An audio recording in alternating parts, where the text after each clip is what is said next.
Hy sê, omdat hulle alhoewel hulle God geken het, hom nie as God verheerlik of gedank het nie, maar hulle het dwaas geword. Hulle het dwaas geword in hulle oorleggings, teachings en leringe was genoeg.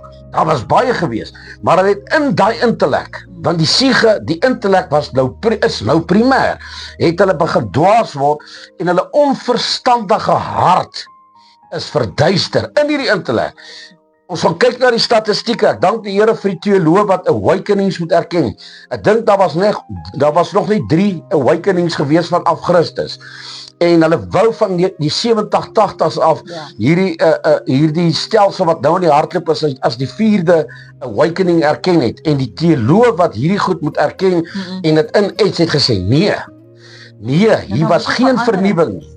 Daar moet 'n verandering in die mens plaasvind. Hy moenie hoe meer jy huweliksberadings moet gee, hoe meer jy huweliksherstel moet gee, hoe meer jy kinderopvoeding moet leer, terwyl die ouer mense geweet het hoe om 'n kind op te voed. Hoe meer jy die goed moet doen en die ding vererger. Hy versleg, egskeidingssyfers gaan al hoe meer die hoogte in. Kan jy dit nie as 'n awakening sien nie? Dit is 'n verlaging, of is 'n verslapping in die algemene kundigheid van die mense intellek wat hierdie goed veroorsaak.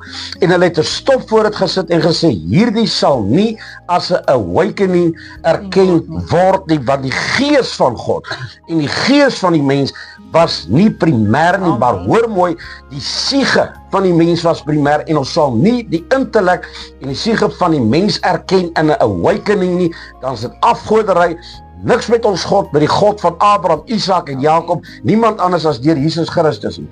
Hy sê terwyl, vers 22, terwyl hulle voorgee dat hulle wys is, het hulle dwaas geword. Op 'n ander plek sê die Bybel, en in die laaste dae sal die mens onverstandig word.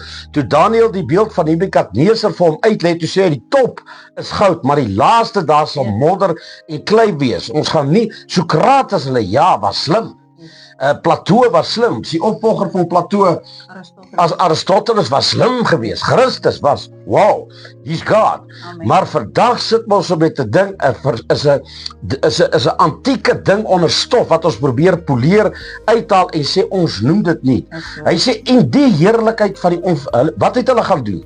En die heerlikheid van God, van die onverganklike God, verander in die gelykvormigheid van die beeld van 'n nie afgod nie, van die beeld van 'n verganklike mens. Nog nooit het die mens in soveel massas raadgewend toegetree na ander toe in 'n meer superieur vlak waar mense so stringe agter mense aan hardloop en sê, het jy daai ou gehoor, het jy daai vrou gehoor, het jy die een gesien, het jy daai ding gesien, terwyl die ou kerk, nou ons wil nie die ou kerk het die nuwe ding gehad, het die nuwe wyn gehad en sê, die eer word aan God gegee, nie aan die mens nie.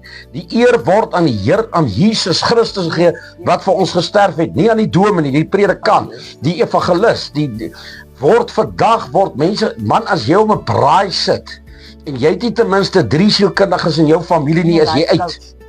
Sê, noem hom. En 'n life coach. En jy het 'n life coach, is jy so uit, hè? Wat so? En dan is jy so uit soos wat kan kom. You can't believe it. Dan, jy kry nie vleis nie, hulle het jou eie vleis gebring. Jy's nou sommer uit, en hulle gee sommer nou vir die kaartjies van mense wat die mens het skielik, die verganklike mens en die beeld van die mens het groter as Jesus Christus geword.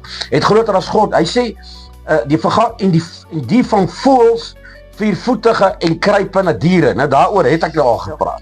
Nou, waar is die toets? Waar is die toets? Of het Paulus geprofeteer of het hy nie geprofeteer na ons tyd toe nie? Is hierdie net 'n ding wat hy geskryf het vir Rome aan die nie-Jode of Jode? Terwyl ek hier lees wat ek nou lees, die volgende vers 24, ek het al gehoor, terwyl ons in hierdie era sit waar mense teen hierdie goed praat, gebruik hulle die skrif, maar hulle gebruik hom uit konteks uit.